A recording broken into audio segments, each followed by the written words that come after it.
Hello viewers, আজ আমরা জানব নয়নতারা বা ভিনকা, যাকে হিন্দি বলা হয় সাদাবাহার বলে। এই ভেষজ উদ্ভিদটি গুল্ম জাতীয়, 2 বছরের বেশি তার আয়ু। 5 পাপড়িযুক্ত এই ফুলটির বিশেষ কোনো গন্ধ না থাকলেও এটি অত্যন্ত কষ্ট সহিষ্ণু। এটি আমার কাছে বেশ কয়েকটি কালার রয়েছে, যেমন এটা পুরো সাদা, আর পাশেই দেখুন একটি সাদার মাঝখানে লাল টিপ, এবং এটা হচ্ছে দেশে এবং এটা একটু হয় হাইব্রিড।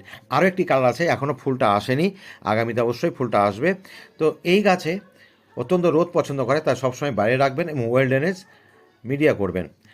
যেটা সবচেয়ে বড় কথা সেটা হলো, এই গাছে অতিরিক্ত ফুল পেতে হলে আপনাকে খাবার দিতে হবে।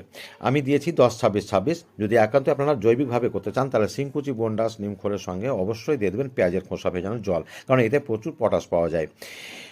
ভালো করে মাটির সঙ্গে মিশিয়ে দিলাম, এবং ফুল হয়ে যাওয়ার পরে পরে কিন্তু প্রুনিং করলে শাখা বৃদ্ধি করতে পারবেন এবং প্রচুর ফুল আসবে। তো বন্ধুরা, আগামীতে একগুচ্ছ ফুল দেখতে হলে অবশ্যই ফলো করবেন এবং সাবস্ক্রাইব করবেন যদি